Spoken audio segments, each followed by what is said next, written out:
to the Arenal Volcano, lake, and the town of La Fortuna.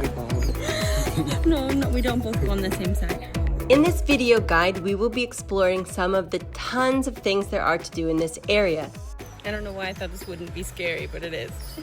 If you're into outdoor activities, there's no place in Costa Rica with more to offer.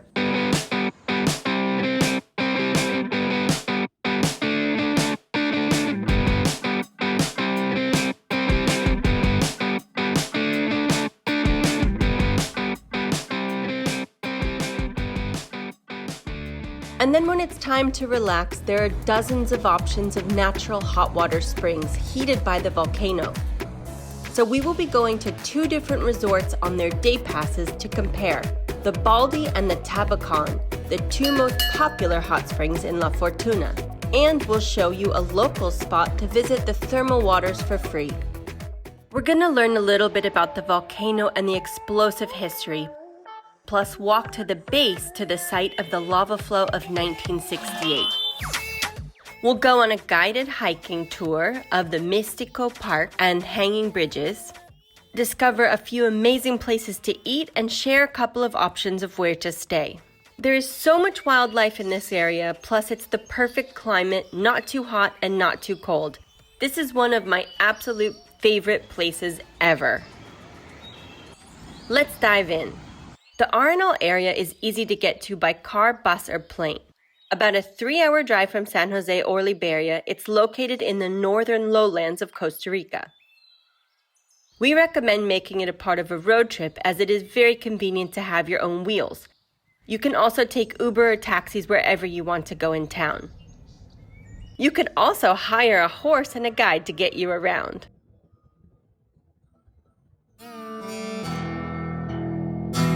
A quick understanding of the volcano, the best I can explain it.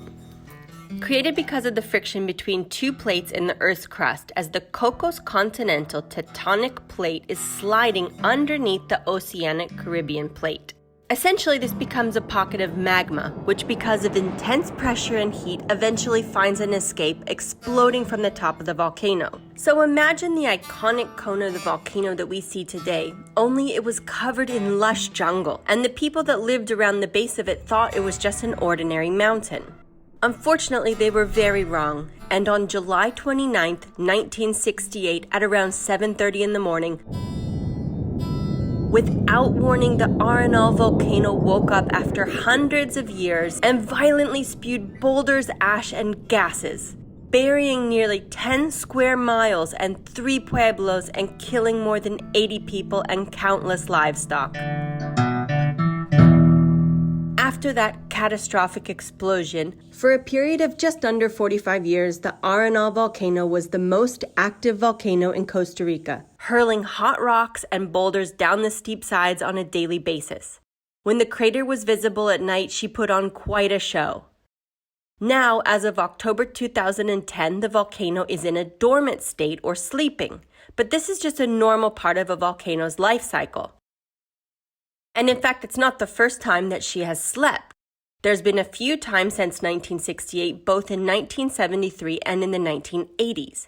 So when the volcano will wake up is a question that nobody has an answer for, but it could be at any moment. Luckily, everything has been built, hopefully, at a safe distance from any future eruptions. You can still see smoke coming out of the top and occasionally feel the rumblings from under the ground. And like we mentioned, the thermal waters, both underground aquifers and the natural hot river that flows through the Tabacon, are heated by the volcano. I am endlessly fascinated by volcanoes, and I can just sit and stare at these majestic mountains for hours, but there is way too much to do here in Arenal to sit around, so let's go out and get exploring.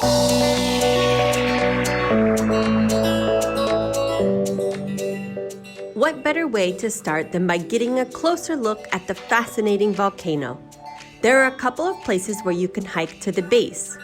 Today we are at a private park called Arenal 1968. Admission price is $17 for adults. Discounts for seniors and locals and kids under 12 are free. And what's really nice is that they allow dogs, so this is our kind of place. It's open every day from 8 a.m. to 6 p.m. It's a nice hike, and at the end you are rewarded with stunning views of the volcano and lake, and you will be standing on the volcanic boulders and old lava flow. There are 2 hiking trail options, one taking about an hour and a half, and then an option to add more lava flow area and a lake, which takes about an hour more. And the 6 kilometer will take you around a lake called Lake Los Patos. And they say you can see lots of animals usually. You can see frogs, snakes, caiman, like small little alligators. On the trail, when you get to the lava flow, that is the closest that you're allowed to get legally to the volcano. It is illegal to climb the volcano. It used to be legal, and guides would lead people up to the summit. People were dying from gases escaping from the volcano and, falling, and also chunks of lava being projected out of the volcano was always a risk. So it is now illegal. People used to also go into the nearby ancient volcano named Cerro Chato, and they would try to climb up that way. And so for a while they even closed off the Cerro Chato. It's like a lagoon inside of what was the old volcano. But that's reopened, and you can actually go visit it at a park right near here, at a national park, Cerro Chato. I read somewhere that you could see the volcano better in the morning, and then by the afternoon it would be covered. But every time for us, it's been covered in the morning and then clear by like 1 o'clock in the afternoon. So we've been here in October, we've been here in March, we're mid-April right now. So could be the time of year, but I say the afternoon is the best bet for getting viewing of the volcano. Oh.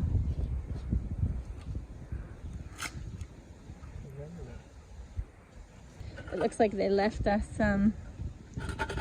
Oh, do you have to pay, or maybe it's just for tips?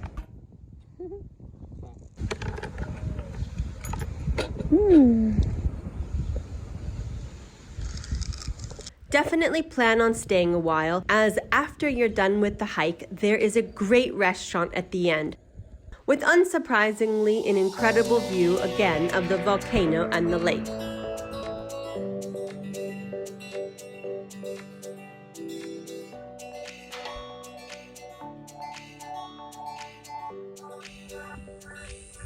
One of the highlights of a trip to this area are the hanging bridges.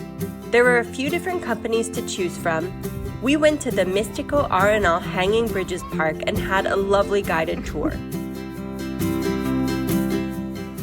The entrance fee to the park is $26 for adults 19 to 64 years of age, and they offer discounted prices for teens, seniors, and Costa Rican citizens and residents. Children under 10 years old are free. They offer 3 different guided tours, a natural history tour, a birdwatching tour, and a night walk tour for only $14 more per person. And if you're traveling with a big group, give them a call and they will give you a special price on the guided tour. I cannot recommend enough going with the guided tour. They are super knowledgeable, entertaining, and without them you would walk right by so many creatures. They also bring sophisticated telescopes and will help you get really great photos and videos with your phone or camera. I don't know why I thought this wouldn't be scary, but it is. I am a little afraid of heights, but after the first couple bridges, I got used to it and I really enjoyed it. Okay, who's hungry? Let's go explore the town of La Fortuna and get a bite to eat. The town itself is a pretty typical Costa Rican town with a large village around a central park and a Catholic church.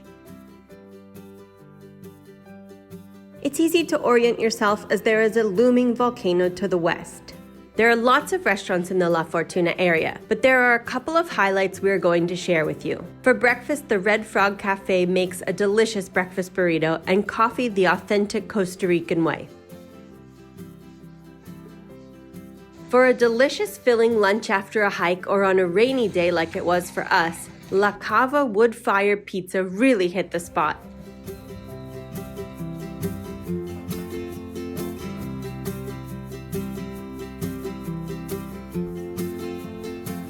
We loved the arugula and prosciutto pizza.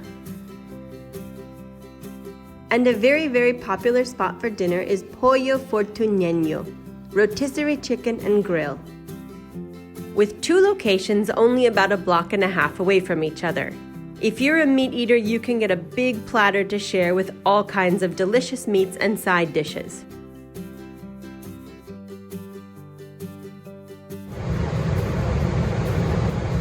So it does rain in this area a bit more than along the coast, which is great news if you're planning on going to one of the hot springs. We spent a day at the Baldi with my sister and family and friends and had a blast because it's a very social atmosphere. There are different themed pools, swim-up bars, and a great restaurant.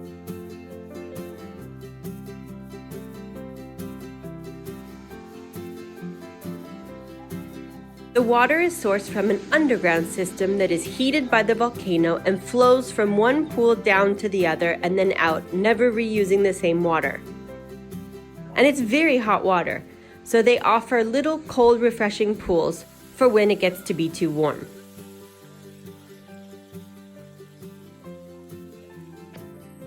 The Baldi is a great option if you're traveling with friends or young children. There is an area specifically for kids and a terrifyingly fast water slide for kids and adults. The whole place seems social and kid-friendly.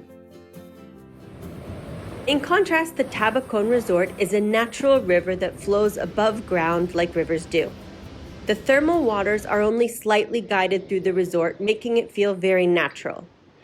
We felt that this was a great place if you are with your significant other and you want a little romance and relaxation.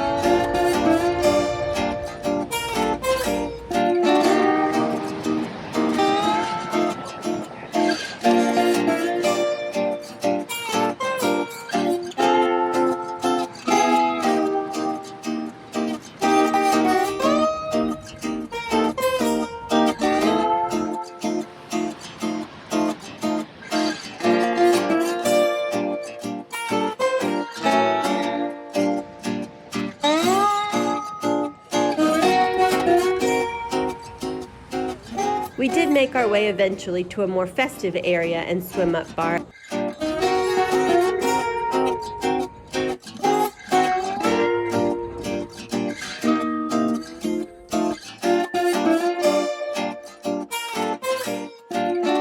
And spent a small fortune on these incredible cocktails. I highly recommend the banana chocolate one that comes in a coconut or the pina colada which comes in a pineapple.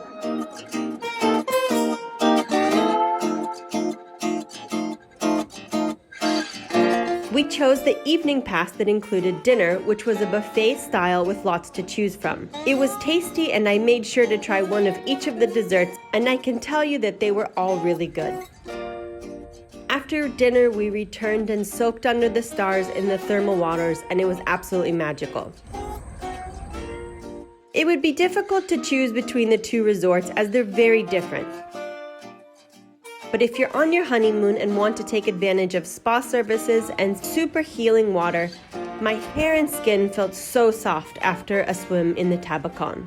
There is a free way to access the river after it leaves the Tabacon resort, as it flows freely, and you can park right outside of the parking lot. There are some volunteer guards that will offer to watch your car. They don't have any official purpose, but you can give them a tip when you get back if you feel like it. Lots of locals and tourists come here, bringing coolers and speakers and lunch, and it can turn into quite a party in the afternoons.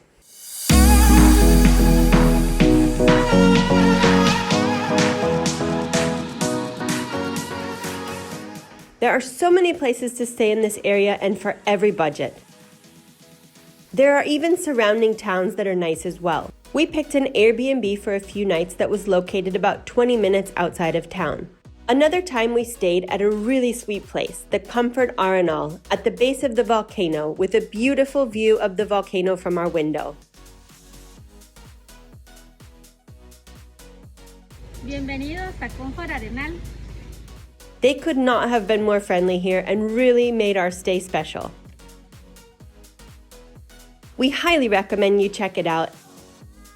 For my birthday a few years ago, we wanted a luxury setting and we stayed at an incredible place. Look at this jacuzzi! I can't believe we're here. There were 2 pools, one of which had a really fun water slide.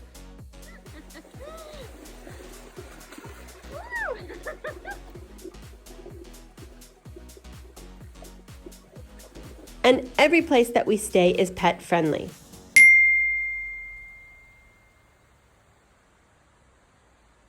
We have visited this area so many times, and every time we're always excited to go back. And I feel like we haven't covered half the stuff there is to do. So maybe someday we'll put together a part 2 and we'll get to visit the waterfall. I'd love to go whitewater rafting and rappelling in the river. Let us know in the comments below what your favorite thing to do is in the Arenal area. And we want to thank you guys so much to all the people that have subscribed and liked and commented on the videos. It truly means the world to us, and it helps us to continue to bring the world to you one video at a time. We'll see you again soon as we road trip down the Pacific coast of Costa Rica. If you haven't already, check out our other videos, and we wish you all lots of adventure this year and safe travels.